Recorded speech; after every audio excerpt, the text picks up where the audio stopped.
இன்றே டவுன்லோட் செய்து உங்கள் ஃபேவரட் ஷோக்களை என்ஜாய் பண்ணுங்க. இவ செத்து அவ பசங்க அனாதை ஆகணும். அதுக்காக தாண்டி உன்னை நான் இப்படி படுக்க வச்சிருக்கேன். பாரதி, நீ சாகணும். உன் குழந்தைங்க 2 பேரும் நடுரோட்ல நின்னு பிச்சை எடுக்கிறத என் 2 கண்ணால நான் பார்க்கணும். எப்படி எப்படி உன் குழந்தைங்களுக்கு அப்பா வேணுமா?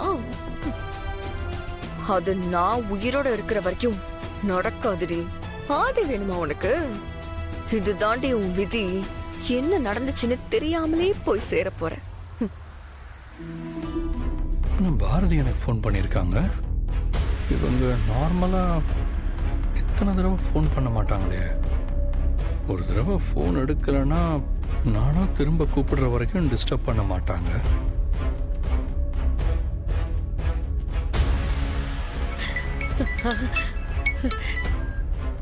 ஹலோ பாரதி, குழந்தைங்கள ஸ்கூல்ல விட்டுட்டேன். தம்பி, நான் பாட்டி பேசுறப்பா. பாரதிக்கு கரண்ட் ஷாக் அடிச்சு பேச்சு மூச்சு இல்லாம கிடக்கிறப்பா. ஐயோ பாட்டி பாட்டி, நீங்க ஒன்றும் பதட்டப்படாதீங்க. பாரதிக்கு ஒன்றும் ஆகாது. நான் இன்னும் 5 நிமிஷத்துல வீட்டில் இருப்பேன்.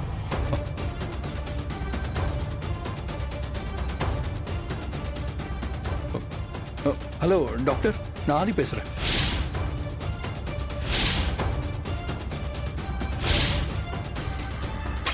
ஆதி, டோன்ட் வரி.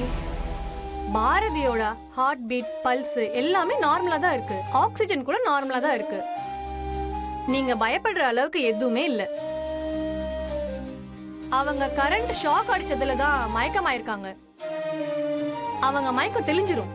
நான் இன்ஜெக்ஷன் கொடுத்திருக்கேன்ல, இன்னும் 5 மினிட்ஸ்ல நார்மல் ஆயிடுவாங்க. அப்பா, டாக்டர், இனி வேற எதுவும் பிரச்சனை இல்லைல்ல? பயப்படாதீங்க ஆதி. அவங்க ஷாக்ல தான் மயக்கமாயிருக்காங்க. Nothing to worry. இப்ப போட்டிருக்க இன்ஜெக்ஷன்ல அவங்க சீக்கிரமா கண்ணு முடிச்சிடுவாங்க. எனக்கு தெரிஞ்சு வீட்ல இருக்க எல்லாருமே அவங்கள பார்த்து பேனிக் ஆயிட்டாங்கன்னு நினைக்கிறேன். பயப்படுறதுக்கு ஒண்ணும் இல்ல.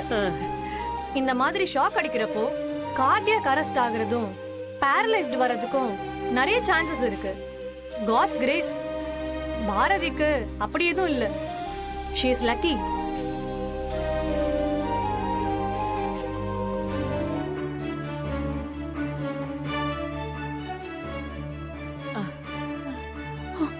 பாரதி,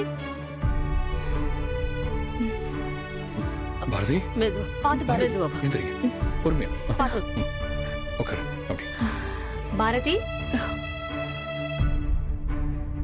என்னம்மா இப்படி ஆயிடுச்சு? கொஞ்ச நேரத்திலேயே உயிரே போயிடுச்சு. அம்மா, ஏமா அழறீங்க? அதான் பாரதி பொறச்சிட்டால, ஒன்னும் ஆகாது, கவலைப்படாதீங்க.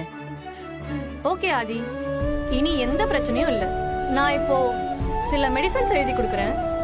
அதை மட்டும் ஒரு 2 நாளைக்கு சாப்பிட சொல்லுங்க. Thank you so much. நீங்க எதுக்கு பாட்டி ஆதிக்கு ஃபோன் பண்ணீங்க? என்ன பேச்சு பேசுற பாரதி? என்ன வேற என்ன பண்ண சொல்ற? அப்போ நீ பேச்சு மூச்சு இல்லாம கிடக்கிறத பார்த்ததும் என் நாடி நரம்பெல்லாம் அத்து போச்சு.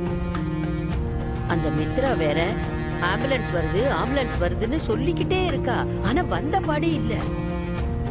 வேற வழி இல்லாம தான் நான் தம்பிக்கு ஃபோன் பண்ணேன். நல்ல வேளை தம்பி வர்றப்பவே டாக்டரையும் வர சொல்லிட்டு வந்திருக்கு. நீ கண்ணு முழிச்சதும் தான் எனக்கு போன உசுறு திரும்ப வந்துச்சும்மா. பாட்டி பாட்டி சொல்லிடாதீங்க ப்ளீஸ்.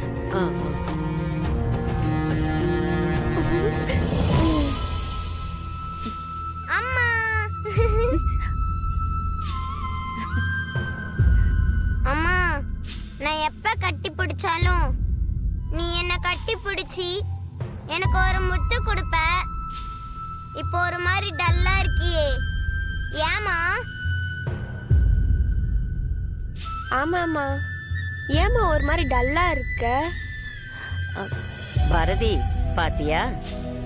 இதுதான் குழந்தைங்க. தான் அம்மாவுக்கு ஏதோ சரியில்லைங்கிறத உன் முகத்தை பார்த்தே சொல்லிட்டாங்க. பாத்தியா? சரி சரி, நீங்க போய் கை கால்லாம் வாஷ் பண்ணிட்டு வாங்க. அம்மா ஏதாவது சாப்பிட கொடுக்குறேன். சரிம்மா. போங்க. ஒரு விஷயம் நல்லா தெரிஞ்சுக்கோ மித்ரா. இப்படி நான் பண்ற எல்லா விஷயத்துக்கும் ஏன் பண்ற, எதுக்காக பண்றேன்னு நீ இந்த மாதிரி கேள்வி மேல கேள்வி கேட்கறது எனக்கு சுத்தமா பிடிக்கல. நான் பண்ற எல்லா விஷயத்தையும் பார்த்து நீ சந்தேகப்படுற மாதிரி எனக்கு ரொம்ப அன்கம்ஃபர்டபுளா இருக்கு. எனக்கு அது சுத்தமா பிடிக்கல. உண்மையை சொல்லணும்னா நீ இந்த மாதிரிலாம் ஒவ்வொரு தடவையும் கேட்குறப்போ அது என் மனசை ரொம்ப காயப்படுத்துது.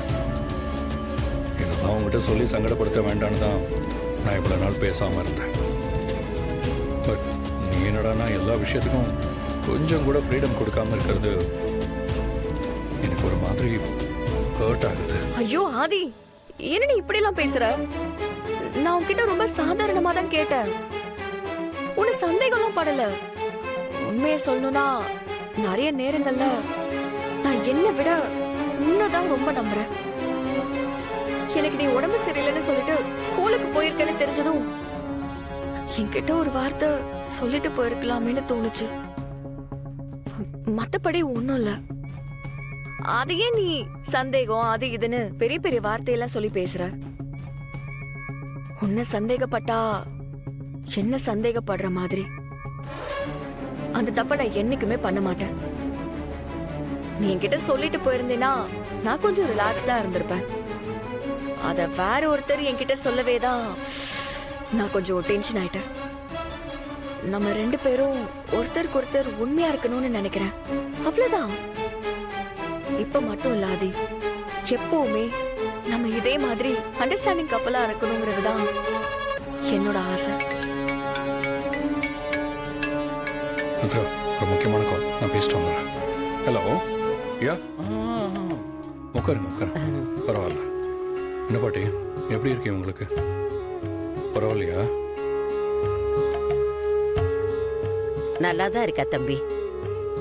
உடம்புல கரண்ட் பாஞ்சதுல நரம்பு பூரா வலியா இருக்கும். கொஞ்சம் கொஞ்சமா தான் சரியாகும். இப்பதான் கொஞ்ச நேரத்துக்கு முன்னாடி உங்களை பத்தி பேசிக்கிட்டு இருந்தேன். நீங்க மட்டும் சரியான நேரத்துக்கு டாக்டரை வர வைக்காம போயிருந்தா என்ன ஆயிருக்குமோ தெரியல தம்பி. உங்களுக்கு தான் நான் நன்றி சொல்லணும். உங்க புண்ணியத்துல தான் அந்த 2 பசங்களுக்கும் பாரதி உயிரோட கிடைச்சிருக்கா. என்ன பாட்டி, பெரிய பெரிய வார்த்தையெல்லாம் சொல்லி என்ன அந்நியமாக பாக்குறீங்க? அப்படி நினைக்கல தம்பி. நீங்க பாரதி கூட இருக்கிற வரைக்கும் அவளுக்கு எதுவுமே ஆகாது.